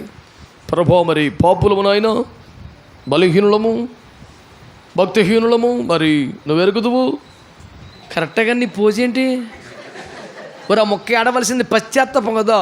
మరి మేము పాపులు ఒలింపిక్ పథకం గెలిచినట్టు పాపిష్టి మొఖం ఇచ్చి అదేట్రా? పశ్చాత్తాపం కదా ఉండాలి. ఇలా ప్రవర్తించానండి, నేను ఇలా మాట్లాడానేంటి, నేను ఇలా చూశానేంటి, నేను ఇలాంటి పనులు చేశానేంటి? ఒక దైవ చిత్తానుసారం దుఃఖం కలగాలి, ఒక భయం వచ్చి నేను ఇలా చేసి ఉండకూడదు, నేను ఇలా ప్రవర్తించి ఉండకూడదు, చూడకుండా వాటిని చూశాను, చెడుకున్న వాటి పనులు చేశాను బాబోయ్ అని ఒక దుఃఖం, ఒక పశ్చాత్తాపం నీకు రావాలి. మొన్నకైనా రక్షణ సాక్ష్యం చెప్తున్నాడు ఒక చోట, నా ప్రసంగానికి ముందు ఇక బాబు సాక్ష్యం. ఆ సాక్ష్యం చెప్తున్నాడు. మరి ఇప్పుడంటే ప్రభులు ఉన్నాం కానండి, చాలా మంచి శ్రద్ధ పురుషుని, నేను రకరకాలుగా ఉండేవాడిని, చాలా బేభత్సమని. నేను వస్తానంటే జనం పారిపోయారు, అసలు కాదు చాలా బేభత్సమని. ఇప్పుడేం చూశారు, ఒకప్పుడు అసలు బేభత్సం మంది అని చెప్తున్నాడు. నేను అడిగాను, ఎరా నువ్వు బాగా ఫీల్ అవుతున్నట్టున్నావు? నేను నీచంగా ప్రవర్తించాను, అసహ్యంగా బతికాను, అడ్డగోలు పనులు చేశాను, పాపిష్టి పనులు చేశాను, సిగ్గు కానీ దిగులు కానీ పశ్చాత్తాపన ముఖం లేదు, ఇంకా విర్రవిగుతున్నావేంట్రా? ఒకప్పుడు మనం చాలా బేభత్సం, అసలు బాబు రోడ్డు మీదకి వస్తే మామూలుగా ఉండేది కదా. నువ్వు 83 వరల్డ్ కప్ కొట్టింది నేనంటే చెప్తున్నాడు. సిగ్గుమాలి మొహం వేసుకొని నేను తల్లిదండ్రులకి సిగ్గు తెచ్చేలా బతికాను, ఉపాధ్యాయులకి చెడ్డ పేరు తెచ్చేలా బతికాను, నా మీద లక్షలు ఖర్చు పెడితే మంచి ఫలితాలు తెచ్చుకోలేదు, నేను స్నేహాలు తిరిగి సినిమాలకు వెళ్ళి నాశనం అయిపోయాను. ఒక సిగ్గు, దిగులు, పశ్చాత్తాపం ఉండాలి కదా. ఏదో పెద్ద ఘనత సాధించినట్టు ఇప్పుడంటే తగ్గిపోయినా కదండి, చాలా మామూలుగా ఉండేది కదా మనతో పని అంటే. బాబోయ్ నీకు దండేస్తాం రారా చేసిన పనికి మేల పనులకి. దైవ చిత్తానుసరణ దుఃఖం, లోతైన పశ్చాత్తాపం కలగాలి, పాపాల విషయంలో సిగ్గు కలగాలి. ఆ ప్రస్తావన ఎప్పుడు వచ్చినా ఒక బాధ వచ్చేయాలి. నేను ఇలా ప్రవర్తించాను ఏంట్రా బావో అని దిగుల దుఃఖం ఉండాలా. దావీదు మహారాజు ఒకసారి పాపం చేశాడని బైబిల్లో ఉంది. చేసింది ఒక పాపం. దైవజనుడు గద్దించాడు, వెంటనే సింహాసనం దిగాడు, సాష్టాంగం పడ్డాడు, పశ్చాత్తాపడ్డాడు. దైవజనుడు కూడా నా కోసం ప్రార్థన చేయండి బాబు అని అడిగాడు. క్షమించాడు దేవుడు. క్షమించిన తర్వాత తెల్లారి పొద్దున లేచి మందిరం నుంచి ఇంటికి వెళ్ళాడు. ఇంట్లోకి వెళ్తే తన బెడ్రూమ్ను చూడగానే మళ్ళీ సిగ్గేసిందండి. చిన్నప్పటి నుంచి దేవుని కృపలో పెరిగిన నేను ఇంత నీచ నికృష్ట పాపిష్టిగానే వల్ల చేశాను, నాలాంటోడు ఒక వ్యభిచార పాపంలో పడిపోవటం ఏంటి బాబోయ్ అని ఆ మంచం చూస్తే మళ్ళీ ఏడుపు వచ్చేసేదంట. రాత్రి అంతా ఏడిపే. సరే పొద్దున్న లేచాడు, స్నానం చేశాడు, అందరి ముందు దర్జాగా తిరుగుతున్నాడు. మళ్ళీ రాత్రికి ఇంటికి వచ్చేప్పుడు మంచం చూస్తే ఏడిపే. అక్కడ రాస్తాడు బైబిల్లో, ప్రతి రాత్రి నేను కార్చిన కన్నీటికి నా పరుపు తేలిపోతుంది అంటాడు. అంటే తన పాపాల చిట్ట, పాపాలు కొట్టుకొని పోయేంతగా కన్నీరు కరుస్తున్నాడే. చేసింది ఒక్కసారే, కానీ దేవుని ఎదురుకొచ్చిన ప్రతిసారి నేను ఎలా ప్రవర్తించానంటే, నేను పాపిని, నేను బలహీనుణ్ణి. ఒక పశ్చాత్తాపం, దైవ చిత్తానుసరణ దుఃఖం ఉండాలి. ఆమేన్. ఏదో పెద్ద ఘనకార్యం చేసినట్టు ఫీల్ అయిపోతే ఎలా మరి? అవునంటారు కదంటారు చెప్పండి. 4వ మెట్టు. ఒకటో మెట్టు ఏంటి అంటారు? మళ్ళీ అది 2, 3 దైవ చిత్తానుసరణ దుఃఖముతో మన పాపాల విషయంలో పశ్చాత్తాపపడాలి. ఓకేనా? 4వ మెట్టు రోమాపత్రిక 10:13.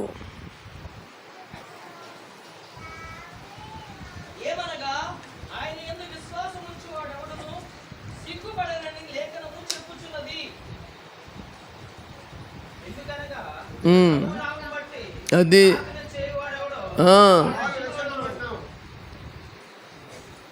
నన్ను మోసం చేసేద్దామని చూశాడు. మరే భలే పని చేసేవరా. బైబిల్ చూస్తలేదే కదా అని ధైర్యం వచ్చేసింది మనోడికి. అమ్మ బాబులే, స్తోత్రం చెప్పరే అందరూనే. ఏమంటుంది వాక్యంలో? ప్రభువు నామమును బట్టి ప్రార్థన చేయువాడు ఎవడో వాడు ప్రభువుని యేసునందు విశ్వాసం ఉంచాలి. ఆ విశ్వాసాన్ని జనాల్లో ముందు నోటితో సాక్ష్యంగా ఒప్పుకోవాలి. పాపాల విషయంలో దైవ చిత్తానుసరణ దుఃఖముతో పశ్చాత్తాపపడాలి. పశ్చాత్తాపం ఉంటే చాలదు, యేసు క్రీస్తు నామాన్ని ఒప్పుకుంటూ ప్రార్థన చేయాలి. అతడు మహానుభావుడు రా, నేను పాపిని రా. నీ డైలాగులకి ఏమవ్వదు పరలోకంలో. అది కవితా సమ్మేళనం కాదు. పాపిని పానుత్రోలక, నీచులను నిందించక, దుష్టులను దూరపరచక, కరుణించు మహాప్రభు.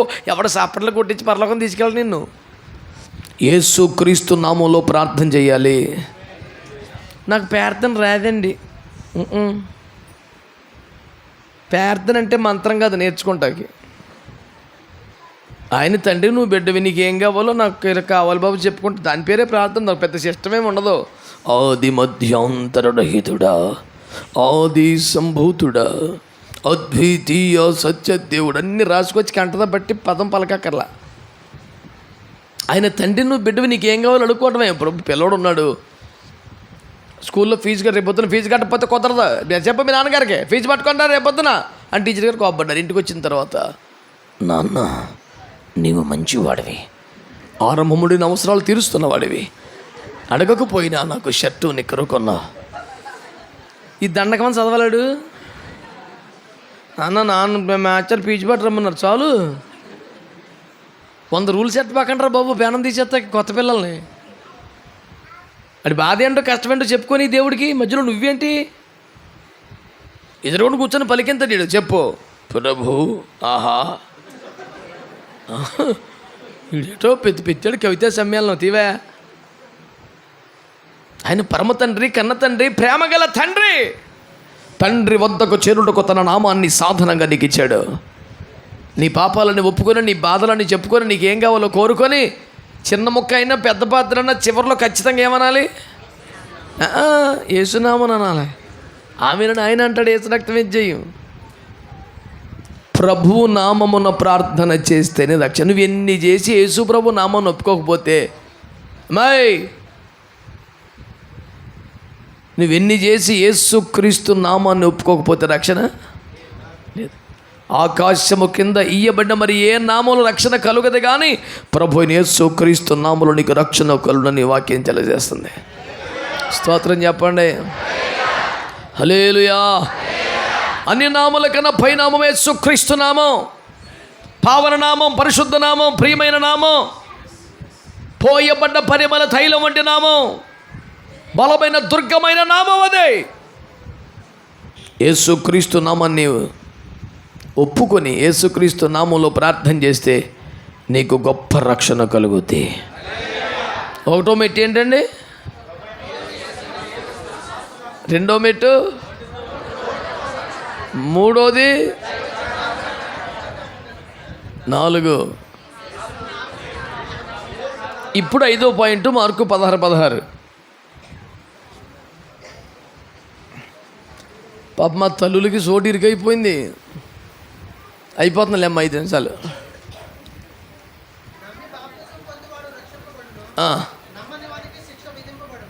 చాలండి. రక్షణ అవుతుందట. బాప్తిస్మము పొందితే రక్షణ అనండి. మరి బాప్తిస్మం పొందేవాడు యేసుప్రభుని దేవుడని నమ్మకపోతే ఏమండి, నేను ఆయన నమ్మేనని జనం ముందు ఒప్పుకోకపోతే, తన పాపాల విషయంలో పశ్చాత్తాపడకపోతే, నన్ను క్షమించు బాబు అని ప్రార్థన చేయకపోతే, అడిగి మునిగెత్తే ఏమొస్తుంది? మునగొక ముందు నువ్వు పొడి పాపి, మునిగాక తడి పాపాడు. ఎప్పుడు పాపి అన్నాడు ఒకడు. మునిగిలేస్తే ఏమొస్తుందిరా? మునగకపోతే పొడి పాపి, మునిగాక తడి పేపాడు. ఎప్పుడు పాపే, పాపాల పేప ఏముంది? ఏం చేస్తే రక్షణ? ప్రభు నామంలో పాపాలు ఒప్పుకొని క్షమాపణ కోరుకొని ప్రార్థన చేసి బాప్తిస్మాన్ని పొందాలి. ఒకడు ఎన్ని అన్నా చెప్తాడు కానీ బాప్తిస్మం పొందడు. జనవరి 1కి పొందుతానంటే అప్పుడే వేస్ట్కి అంటాడు. అతను పెళ్ళికి పొందుతానంట, ఉద్యోగం వచ్చాక పొందుతానంటాడు.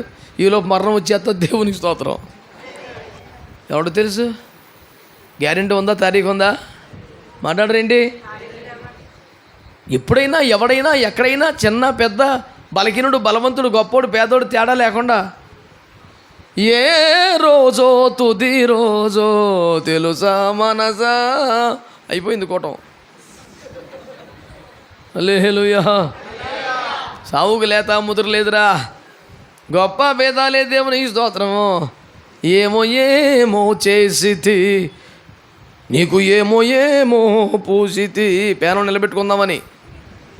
అయినను నా మీద ప్రేమ లేక నన్ను విడిచిపోతానంటవే ప్రాణమా అన్నాడు. అంటాడు ఆ పేనం అంటుందో నాకు ఉన్నది కేకెత్తనాడు. నాకెంత బేగి వెళ్ళిపోతాం లేదు, చక్కబెట్టే ఎవరు కొన్ని ఉన్నాయి కానీ ఇంకసార్లు అదవేసలేకి వచ్చామని కేకెత్తనాడు. ఏం చేయమంటావు? అవకాశం ఉందంట మనిషికి, నచ్చినట్టుగా పొడిగించుకోవచ్చా? ఇప్పుడు అప్పుడే కుదరదా, కొంతకాలం తర్వాత వస్తానని చెప్పేసి వాయిదా వేయచ్చా? అవకాశం ఉండదు సార్. నేడు అనబడు సమయం ఉండగానే, రేపు మనది కాదు, నేడు అనబడు సమయం ఉండగానే ఏం చేయాలి? మనం బాప్తిస్మాన్ని పొందాలి. యేసుప్రభు దేవుడని విశ్వసిస్తున్నావు కదా, నోటితో ఒప్పుకున్నావు కదా నా ప్రభు నా రక్షకుడు దేవుడని, పాపాల విషయంలో పశ్చాత్తాపడ్డావుగా, క్షమించమని ప్రార్థన చేసావుగా యేసునామంలో. ఇక మిగిలింది ఏంటి మరి? అంటాడరే అన్నవాడు ఉడికేదాకుండా వడ్డించే ముందు వెళ్ళిపోయి నాగలా తిడతాడికి. మరి ఇన్ని ఒప్పుకున్నావు, బాప్తిసం పొందవే. బాప్తిసం పొందకపోతే రక్షణ అబ్బే లేదండి. నమ్మి బాప్తిసం పొందిన వానికి రక్షణ. వాక్యం తేటగా తెలుస్తుంది. అపోస్తలులు 22:16 గనుక తడవు చేయడం ఎందుకు, లేచి ప్రభువును బట్టి ప్రార్థన చేసి బాప్తిస్మాన్ని పొంది పాపాలు కడిగేసుకో. బాప్తిసం పొందితే నీ పాపాలు కడగబడతాయి. లోకా 7, మత్తయి 11, బాప్తిస్మమును వద్దంటే నీ విషయమైన దేవుని సంకల్పాన్ని తృణీకరిస్తున్నావు. 1 కొరింథీ 10, బాప్తిసం పొందడం అంటే సముద్రాలు దాటేయటమే. మళ్ళీ నీకు శత్రువు కనపడ్డావు, దేవునికి స్తోత్రం. ఎర్ర సముద్రాన్ని దాటారు కదా ఇశ్రాయేలీలు, దానికి ఏం పేరు పెట్టాడు ఆయన? అందరూ మేఘములోను సముద్రంలోను బాప్తిసం పొందిరి అన్నాడే. మరి ఒక్కసారి సముద్రం దాటాక యువతల శత్రువు ఉండిపోయాడు, మధ్యలో చచ్చిపోయాడు, క్షేమంగిలు బయటకు వచ్చారు. ఒక్కసారి సముద్రం దాటితే బాప్తిస్మాన్ని పొందితే ఇంతవరకు బాధించిన ఆ శత్రువు మళ్ళీ నీకు కనపట్టాక. అందుకనే గొప్ప రక్షణ అన్నదాన్ని, అంత ఆశామాసి ముచ్చట కాదు అది. ఎవడు పడతాడితో పొలమును ముంచేత్తకేం లేదు. ఇక్కడ 4 ఉన్నాయి రూల్స్. ప్రభువైన యేసు క్రీస్తు విశ్వాసం ఉంచితే, యేసు నా రక్షకుని నోటితో అందరి ముందు సాక్ష్యం చెప్పగలిగితే, పాపాల విషయంలో లోతైన పశ్చాత్తాపడితే, యేసు క్రీస్తు నామములో పాపాలు ఒప్పుకొని ప్రార్థన చేస్తే అప్పుడు నీకు బాప్తిసం కానీ పొందావా, సముద్రం యువతలకు వచ్చేసినట్టే శత్రువులు చచ్చిపోయినట్టే నీకు మళ్ళీ అడిగి కనపడ్డు దర్జాగా హాయిగా బతకటమే. దేవునికి స్తోత్రం చెప్పండి. ఆ సముద్రం దాటినప్పుడే వాళ్ళు పాడారు, నా సంకటములన్నీ తీరిపోయే, సంహార దూత నన్ను దాటిపోయే. ఫరో బాధ పెట్టాడు, ఇబ్బంది పెట్టాడు, ఏడిపించేసాడు. పచ్చిగడ్డితో పచ్చితికలు కాల్చమని చాలా బాధలు పెట్టేశాడు. అందుకని బయటకు వచ్చాకన్నాడు ఒకడు, ఫరోకు నేను ఇంకా దాసుడల్ కాను, పరమ కానానుకు హక్కుదారుడల్, నా సంకటములన్నీ తీరిపోయే, సంహార దూత నన్ను దాటిపోయే. హల్లెలూయా. మరాను మధురముగా మార్చువాడు, చేదునెత్తిగా మార్చేసిన మహాదేవుడు. పాడైపోయిన నా జీవితాన్ని, నా కుటుంబాన్ని మరలా కడతాను, నిలబడతాను, నాకు తిరుగులేదని పాడుతున్నాడు. ఆనందమే పరమానందమే. ఇంక దిగిలేముంది, దాటేసాం, యువతలకు వచ్చేసాం. బాప్తిసం అంటే మహా గొప్ప అద్భుతమైనటువంటి మహాభాగ్యాల్లో కల గొప్ప భాగ్యం, గొప్ప రక్షణ. 5 మెట్టు బాప్తిసం. స్తోత్రం. కూటం అవ్వలేదు, ఇంకా సర్దేశారు. 6వ మెట్టు ఉంది. దేవునికి స్తోత్రం. బాప్తిసం కూడా పొందేం కదా, వదిలేచ్చు కదా, అబ్బాయి భలే పని. 6వ మెట్టు ఉంది. స్తోత్రం. హల్లెలూయా. అపోస్తుల కార్యాలు 2:40.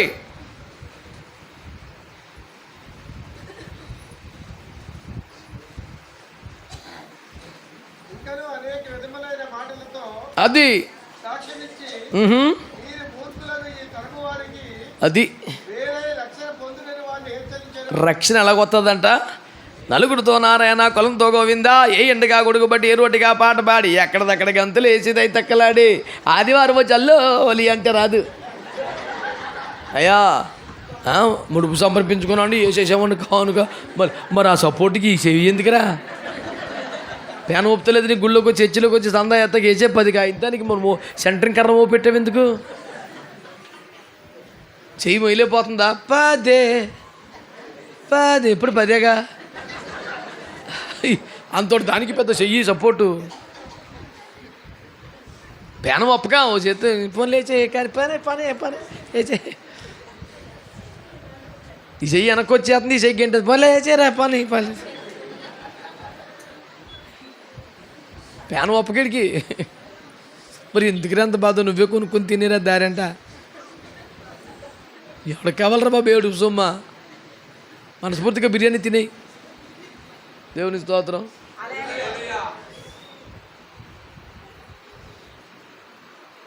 మనస్ఫూర్తిగా బిర్యానీ తినండి. 3 అల్లుళ్ళు చెప్పాడు, మరి ఏంటి చూసుకో, ఉపాస కొట్టాలి. దేవుని స్తోత్రం. బోధపడుతుందా? మీరు మూర్ఖులకి తరం వారికి వేరై రక్షణ పొందాలి. ఎక్కడికి గంతులు అక్కడ ఎడతాం, రాజకీయ కూటమికి వెళ్తే ఆత ఈతక్కలాడతాం, ఇంకో దగ్గరికి వెళ్తే పెళ్ళికి వెళ్తే ఇంకో డ్యాన్స్ కడతాం, ఏదైనా ఫంక్షన్ అంటే ఇంకో రంగు వేసుకోవటం, ఏదైనా పార్టీ పెడితే వెళ్ళి కుమ్మేసుకోవటం. మళ్ళీ ఎప్పుడు మమ్మల్ని ఆదివారం వచ్చాలోలియా ఆపదో. నువ్వు మునిగేస్తే కూడా తడిపాపే, ఇంకా పాపే. ఈ తరము వారికి వేరుగా జీవిస్తేనే రక్షణ. ఒక ప్రత్యేకించబడ్డ జీవితం ఉండాలి. ఒక సాక్ష్యము కలిగిన జీవితం ఉండాలి. యేసు రక్తములో కడగబడ్డ జీవితం ఉండాలి. దేవుని కొరకు బ్రతుకుతున్న జీవితం ఉండాలి. పరలోకం కొరకు సిద్ధపడుతున్న జీవితం ఉండాలి. పరిశుద్ధ జీవితం కొరకు ప్రయాసపడుతున్న జీవితం ఉండాలి. ఈ తరం వారికి వేరైతేనే ఏం చేస్తే నాకు ఓపిక లేక, నాకు డబ్బు వచ్చి నాకు కాలు కూలిపోయి మొన్నదాకా ఆపరేషన్ కట్లు కట్టించుకున్న ఓపిక లేక కాలు మీద వేసుకుంటే నువ్వు ఫోటో తీసేసావు కదా. ఇప్పుడు ఏం చెప్తావు? దర్జాగా కాలు మీద కాలు వేసుకొని కూర్చొని నా రోగం నాకు కొంత నీకేం తెలిసి నా తిప్పలో తెగ తీసేస్తాను ఫోటోలు. ఇందాక ఈయన తీసాడు వీడియో, ఇప్పుడు అక్కడ ఆమెదొకలకు ఉంది. అందరినీ ప్రభువు కాపాడును గాక. నన్ను సిలివేత్తకు వచ్చారు వీళ్ళందరూనే. మీకేం తెలిసిన బాధలో సరిగ్గా ఒక గంట సేపు నుంచునే ఓపిక లేక రోగాలు వచ్చి రోజుకి 4 కోటాలు ఏమండి, కొన్ని వందల కిలోమీటర్ల ప్రయాణం, షుగర్ ఫ్యాక్టరీ పెట్టి 20 సంవత్సరాలు అయ్యి నానా సావులు తెచ్చి నేను ఇన్ని సంవత్సరాలైనా సేవకు వచ్చి 30 సంవత్సరాలు పూర్తి అయిపోయింది. ప్రయాస, ఇంత రోగం, నొప్పులు, బాధలు ఉన్న ఈ రోజుకి ఒక్కసారి కూడా ఏ ఒక్కడితో ఇట్లా కూడా అనిపించుకోలేదు.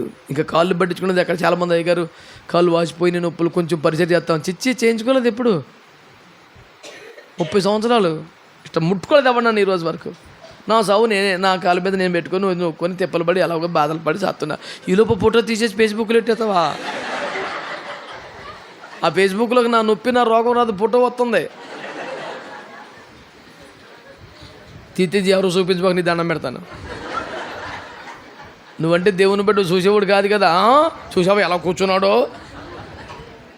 దర్జాగా కుర్చీలో కూర్చొని కాదు, కూలబడి చేతగాక. నువ్వు మంచిదానివి, అవతలకి ఏం తెలుసు? అది చూసావా అలా కూర్చొని మాట్లాడుతున్నాడు అంటాడు. నా బాధలు నాకున్నాయి, దేవుని స్తోత్రం.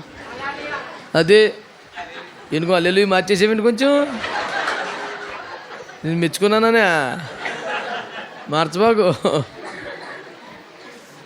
6 పాయింట్ ఏంటి? మూర్ఖులకు ఈ తరం వారికి వేరే. మన మాట తీరు, మన వస్త్రధారణ, మన భక్తి, మన ఆహారం, మన నియమాలు వేరుగా ఉండాలా? అంతా కలిసి పెట్టేసి కిచడీగా సపరేట్గా ఉండాలా? ఎవరికైనా వేరుబాటు జీవితం ఉంటేనే రక్షణ. అంటే మేము బాప్తిసం పొందేశాం కదండి, మరి మా కులం కదండి, మా పార్టీ కదండి, మా వేరుబాటు జీవితం వస్తేనే రక్షణ. ఇందాక ఎప్పుడు ఎత్తేసావు కదా రక్షణ పొందాను, ఇప్పుడు చెప్పు. 6 మెట్టు ఎక్కవా, ఇంకా 1 మెట్టు మీద ఉన్నావా? అది మరి నాకు ఇందాకే డౌట్ వచ్చిందిలే. హల్లెలూయా. కానీ మంచిది, పెద్ద మనిషి ఒప్పేసుకుందరా. దేవునికి స్తోత్రం. వేరుబాటు జీవితం అనండి. ఇంకంతా మనం ఎప్పుడు మామూలుగానే అలా ప్రత్యేకంగా ఉండాలి, దేవుని కోసం ప్రత్యేకంగా ఉండాలి. మన మాట తీరు, వస్త్రధారణ అన్ని పద్ధతిగా మారిపోవాలి. పిచ్చి పిచ్చిగా తయారై తిరగకూడదు, పిచ్చి పిచ్చిగా తయారై దేవుని మందికి రాకూడదు. కొంతమంది దేవుని మందిని కుదురుకొస్తారు, ఏదైనా పార్టీకి వెళ్ళినప్పుడు మాత్రం హల్లెలూయా, ఓ స్తుతి, అలాగెళ్తారండి. వద్దు నాయన. సాక్ష్యం.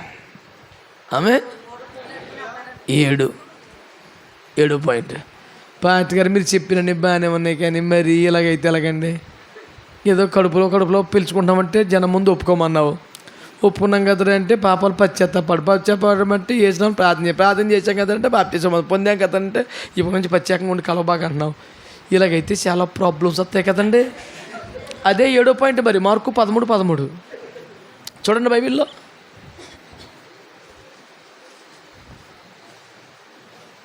మార్కు 13 అయ్యా.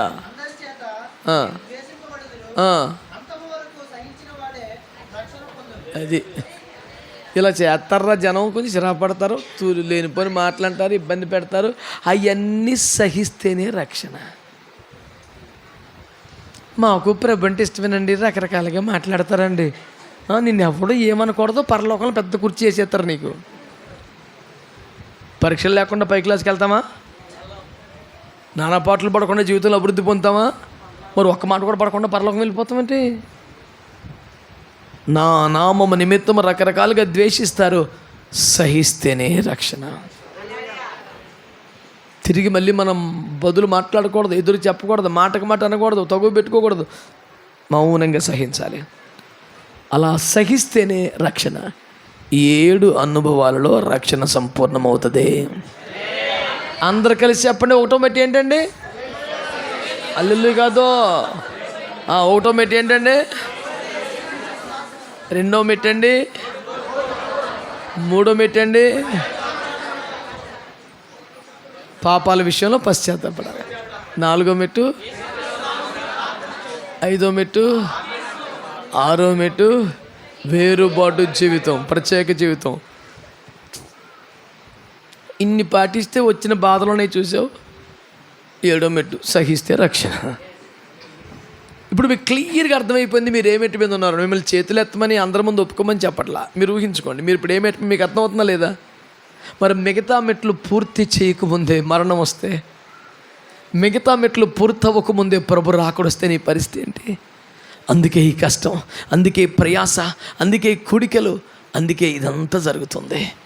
ఇప్పటికైనా పాపాలు ఒప్పుకొని విడిచిపెట్టి ఏ అనుభవంలో ఉన్నావో అక్కడి నుంచి బయలుదేరి 7 అనుభవాలు పూర్తి చేయండి. ప్రభు రాకడ సమీపంగా ఉంది. రక్షణ పొందండి, పరలోకం చేరండి. దేవుడు మిమ్మల్ని మీ కుటుంబాన్ని ఆశీర్వదించునుగాక. ఇంకా బాప్తిసం పొందని వారు ఉంటే ఇప్పుడే తీర్మానం చేసుకోండి. ఇంక వాయిదాలు వేయకండి. యేసు రాకడ ఎప్పుడైనా రావచ్చు, నీ ప్రాణం ఎప్పుడైనా మనకు తెలియదు. బాప్తిస్మాన్ని పొందండి, రక్షణ పొందండి, సాక్షిగా బ్రతకండి, వేరుగా జీవించండి, దేవుని మహింపరచండి. దేవుడు మనందరినీ ఆశీర్వదించునుగాక.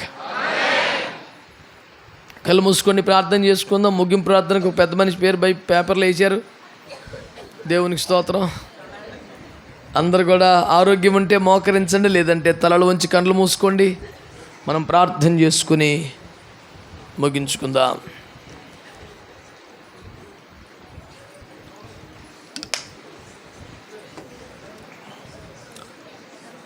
అందరూ కూడా తలలు వంచి కళ్ళు మూసుకున్నారా? ప్రార్థన చేసుకుందామా? 7 విషయాలు ప్రభు మనతో మాట్లాడారు. 7 విషయాలు ప్రభు మనతో మాట్లాడారు. ఏ మెట్టు మీద ఆగిపోయావో ఇంకా ఏ అనుభవానికి వెళ్ళాలో నీకు తేటగా క్లియర్గా అర్థమవుతుంది. ఆ విషయాలన్నీ దేవుని దగ్గర ఒప్పుకొని ప్రార్థన చేస్తావా? ఆ విషయాలన్నీ దేవుని దగ్గర ఒప్పుకొని మొర పెడతావా? అందరూ స్వరం ఎత్తి నోరు తెరిచి ప్రార్థన చేయండి. మౌనంగా ఉండకండి, కళ్ళు తెరవకండి, నోరు తెరవండి. కొద్దిసేపు 1-2-3 నిమిషాలైనా ఆసక్తిగా ప్రార్థన చేయండి. ఆసక్తిగా ప్రార్థన చేయండి. అందరు చేయాలి, అందరు చేయాలి, ఎవరు ఆగకూడదు. బాగా ప్రార్థన చేయాలి. ముగింపు ప్రార్థన కొరకు నియమించబడ్డ సేవకులు కుమార్ గారు ముందుకు రావాలని కోరబడుచున్నారు. పేపర్లో ముద్రించిన విధముగా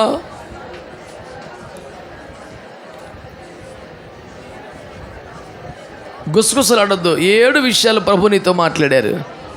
తేటగా చక్కగా ప్రార్థన చేయటం ప్రారంభించు.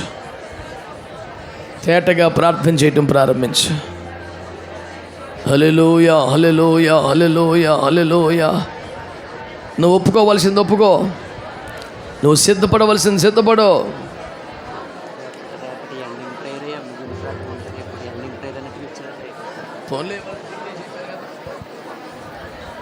ఆసక్తిగా ఆసక్తిగా ఆసక్తిగా. ఈ రాత్రి తన దాసుల్లో నుంచి స్పష్టంగా ప్రభు మనతో మాట్లాడినటువంటి ప్రతి మాట నిశ్చయముగా మన జీవితంలో నూరంతలుగా ఫలించున్నట్లుగా ప్రతి ఒక్కరు కూడా నోరులు తెరిచి విత్తబడిన ప్రతి మాట రక్షణను గూర్చినటువంటి 7 అనుభవాలు, ఆత్మీయ జీవితపు అనుభవాల్లో ఈ 7 అనుభవాల్లో ఏ మెట్టు మీద ఆగిపోయావని ఈ రాత్రి తన దాసుల్లో నుంచి ప్రభువు నిన్ను ప్రశ్నించగా 7 అనుభవాల్లో ఏ స్థితిలో నీ పరిస్థితులు ఉన్నాయో ఒక్కసారి ప్రతి ఒక్కరూ మననం చేసుకుంటూ ప్రభు సన్నిధిలో ఒప్పుకుంటూ, ఇంకనూ అటువంటి అనుభవాల్లో లేకపోతే ఈ రాత్రి పరిశుద్ధాత్మదేవుణ్ణి గోజాడుతూ పరిశుద్ధాత్మదేవుని సన్నిధిలో ప్రాకులాడుతూ ఆత్మదేవునికి మనల్ని మనం అప్పగించుకుందాం. ప్రతి ఒక్కరు కూడా నోరులు తెరవాలి, ప్రార్థన చేయాలి. కొద్ది నిమిషాలు అందరూ కూడా ఏకీభవించాలి. హల్లెలూయా, హల్లెలూయా. అయ్యా, ఈ అంచె దినాల్లో, నీ రాకడ దినాల్లో బ్రతుకుచుండగా నిజమైనటువంటి అయ్యా ఈ 7 అనుభవాలు కలిగినటువంటి రక్షణ కలిగిన పాత్రగా నన్ను సిద్ధపరచండి అయ్యా.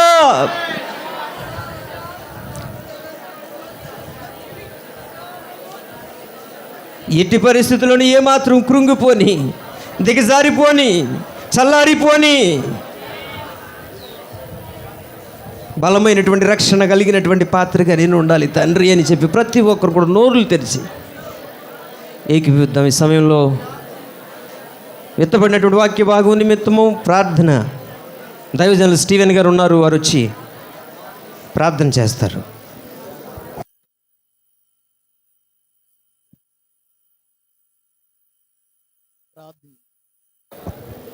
ప్రార్థన చేసుకుందాం. పరిశుద్ధుడా, ప్రేమ కలిగిన తండ్రి, దయ కలిగిన ప్రభువా, నీ పరిశుద్ధమైన శ్రేష్టమైన ఘనమైన నామానికి వందనాలు, స్తోత్రాలు. క్రీస్తు రక్తాన్ని ఆధారము చేసుకొని నీ కృపాసనము చేరి మమ్మల్ని మేము నేల మట్టుకు తగ్గించుకొని మీరు హెచ్చవలసిన వారే, మేము తగ్గవలసిన వారమై ప్రభా, ఈ దినాన్ని మా ప్రియులు ఏర్పాటు చేసిన ఈ ఉపవాస పండుగలో ప్రభా, నీ దాసులు నిలవబెట్టుకొని ప్రభా, సుస్పష్టముగా మీరు మాతో మాట్లాడారు ప్రభా. యేసయ్యా నీకు వందనాలు. చెప్పబడిన 7 మెట్లను ప్రభా మా జీవితంలో మమ్మల్ని మేము స్వపరిచ చేసుకొని మేము ఏ మెట్టులో ఉన్నామో ప్రభా మేము ఆలోచన కలిగి ప్రభా, ఒకవేళ ఆ మెట్టు ఎక్కకపోతే ప్రభా మేము ఎక్కుటకు కృప చూపమని ప్రార్థన చేస్తున్నా. సహాయము దయచేయండి నాయన. నీ దాసులను మరింతగా బలపరిచి ఇదిగో తండ్రి, ప్రతి బలహీనత నుంచి విడుదల కలిగించి సంపూర్ణ స్వస్థతను మీరు అనుగ్రహించమని ప్రార్థన చేస్తున్నాం. ఈ దినాన్ని ఉపవాస పండుగలో ప్రభా, పాలు పంపులను పొందిన ప్రతి ఒక్క బిడ్డను మీరు దీవించండి, సహాయము చేయండి నాయన. ఎవరైనా రక్షణ పొందుకోకపోతే ప్రభా, ఇదే అనుకూల సమయం అని ఎరిగి ప్రభా ముందుకొచ్చి బాప్తిసం పొందుకొని రక్షణానుభవం కలిగి నీలో మమేకమవుటకు కృప చూపండి, సహాయము దయచేసి మీరే మహిమ ఘనత ప్రభావాలు కేవలం మీరు మాత్రమే పొందుకొనమని యేసు పరిశుద్ధ నామాన్ని అడిగి వేడుకొని పొంది ఉన్నాము తండ్రి. ఆమేన్, ఆమేన్.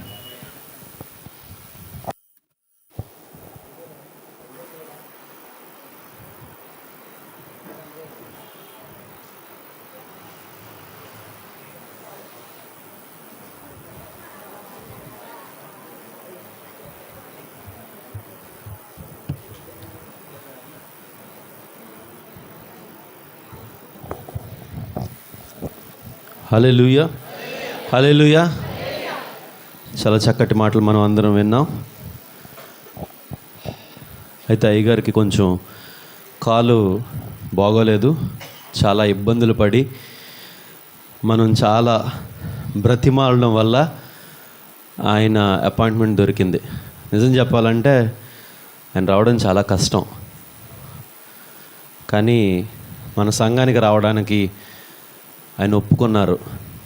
అంత ఇబ్బంది ఉండి కూడా ఆయనకి కాల్ బాగోలేదు, షుగర్ చాలా ఎక్కువ ఉంది, 500 పైనే ఉంది.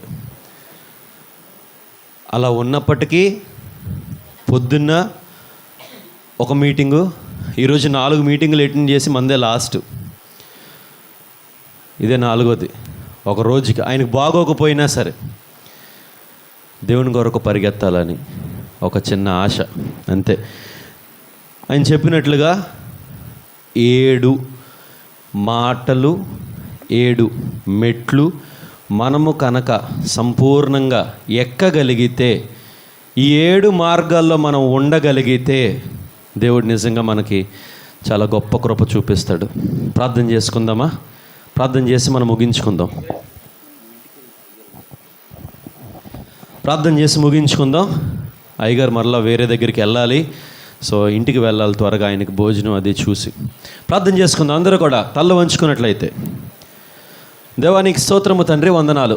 గొప్ప దేవుడు, అద్భుతకరుడు, ఆశ్చర్యకరుడు. ఇంతవరకు నడిపించావు, గొప్ప కార్యాలు జరిగించావు, మేలులు చేసావు, ఆశీర్వాదాలు ఇచ్చావు.